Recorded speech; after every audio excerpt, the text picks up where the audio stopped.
अफगानिस्तान पर अब तालिबान का कब्जा है। काबुल का राष्ट्रपति भवन भी तालिबान की गिरफ्त में है। अब वहां सरकार भी तालिबान की ही बनेगी। लेकिन इन सबसे पहले कुछ जरूरी सवाल हैं जो पूछे जाने चाहिए। जिस अफगान सेना को अमेरिका पिछले 20 सालों से ट्रेन कर रहा था, जिसके गोला बारूद के लिए हजारों करोड़ रुपए खर्च किए गए, वो सेना तालिबान से जीतना तो दूर, लड़ी तक नहीं। अफगानिस्तान को आखिर इस स्थिति में पहुंचाने वाला कौन है?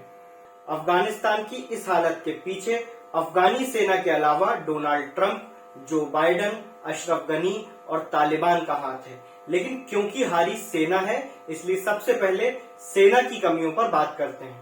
अफगानी सेना ने एकदम या एक दिन में घुटने नहीं टेके। पिछले कई महीनों से सेना के बेअसर होने की खबरें आने लगी थी। ग्रामीण इलाकों से भूखे और बिना हथियार के सैनिक पोस्ट छोड़कर जा रहे थे। कई सैनिकों के सरेंडर करने की भी खबरें आई। अब ऐसा क्यों हुआ? दरअसल अफगानिस्तान सरकार में भ्रष्टाचार एक बड़ी समस्या है। यही वजह रही कि अमेरिका से हथियारों के लिए आने वाला करोड़ों रुपया सेना तक हथियार और तनख्वाह के रूप में पहुंचा ही नहीं। बड़ी वजह यह भी रही कि अफगानी सेना को अमेरिकी सेना के साथ काम करने के लिए ढाला गया था, न कि स्वतंत्र रूप से काम करने के लिए। अफगानी सेना का काम होता था ग्राउंड ऑपरेशंस को सपोर्ट करना, दूर दराज के आउटपोस्ट तक हवाई रास्ते से सप्लाई पहुंचाना, सर्विलांस करना और दुश्मनों की टोह लेना। अमेरिकी सेना के मौजूदगी में अफगानिस्तानी सेना ये काम कर भी रही थी। लेकिन जैसे ही जो बाइडेन ने सेना वापसी का ऐलान किया, अमेरिकी सेना ने अपना एयर सपोर्ट, इंटेलिजेंस और ऑपरेटर्स को वापस बुला लिया। अब यही ऑपरेटर्स अफगानिस्तानी सेना के विमान की देखरेख करते थे और अमेरिकी सेना की गैर मौजूदगी में अफगानिस्तान के पास अपनी कोई योजना थी ही नहीं।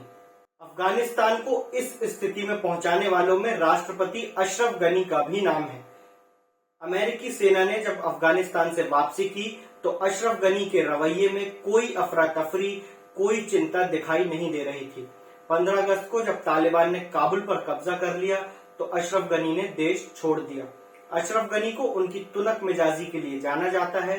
अमेरिका के पूर्व राष्ट्रपति डोनाल्ड ट्रंप ने बार बार उनके मूड बदलने की आदत की वजह से ही सीधे तालिबान से समझौता कर लिया था। अफगानिस्तान की इस हालत के पीछे अमेरिका की जिम्मेदारी को जो बाइडेन और डोनाल्ड ट्रंप के कार्यकाल के हिसाब से अलग अलग करके देखा जा सकता है। ये सच है कि अफगानिस्तान में युद्ध शुरू करने वाले जॉर्ज बुश और युद्ध को जारी रखने वाले बराक ओबामा की जिम्मेदारी से भी इनकार नहीं किया जा सकता। लेकिन अभी के संकट के लिए बाइडेन और ट्रंप की अफगानिस्तान को लेकर रही नीतियों पर बात करना बेहद जरूरी है। जो बाइडेन ने डोनाल्ड ट्रंप के दोहा समझौते को बरकरार रखा और अफगानिस्तान से अमेरिकी सेना को वापस बुला लिया। हालांकि सैन्य सलाहकारों ने बाइडेन को इसके खतरों के बारे में आगाह भी किया था, लेकिन बाइडेन अपने फैसले पर अड़े रहे, नहीं माने। सैन्य सलाहकारों की बात न मानने और एजेंसियों के गलत आकलन का नतीजा आज अफगानिस्तान भुगत रहा है। बात करें पूर्व राष्ट्रपति डोनाल्ड ट्रंप की, तो उन्होंने ही तालिबान से समझौते की शुरुआत की थी और तालिबानी नेताओं को बातचीत के लिए कैंप डेविड तक आमंत्रित कर लिया था। ट्रंप ने तालिबान को छूट देने के चक्कर में 5000 से ज्यादा तालिबानियों को रिहा किया था और तालिबान से कहा था कि वे अमेरिकी सेना पर हमला न करे। 2020 के क्रिसमस तक अमेरिकी सेना अफगानिस्तान से वापस आ जाएगी। अफगानिस्तान की मौजूदा हालत का अगला और सबसे बड़ा जिम्मेदार है तालिबान। तालिबान ने दोहा में हुई अफगान शांति प्रक्रिया में बातचीत करते हुए भी अफगानिस्तान में अपना सैन्य अभियान जारी रखा। तालिबान का एक ही मकसद था, अफगानिस्तान के ज्यादा से ज्यादा इलाके पर कब्जा करना। लेकिन इस बार तालिबान ने अपनी रणनीति में कुछ बदलाव किए और ये बदलाव उसके लिए कारगर होते भी दिखाई दिए।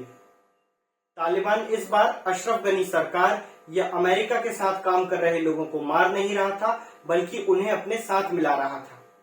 इसी रणनीति से अफगानिस्तान का सबसे बड़ा शहर हेरात बिना किसी बड़ी लड़ाई के तालिबान की झोली में आ गिरा। वजह थी हेरात के गवर्नर इस्माइल खान, प्रांत के डिप्टी आंतरिक मंत्री और सुरक्षा चीफ का सरेंडर कर देना।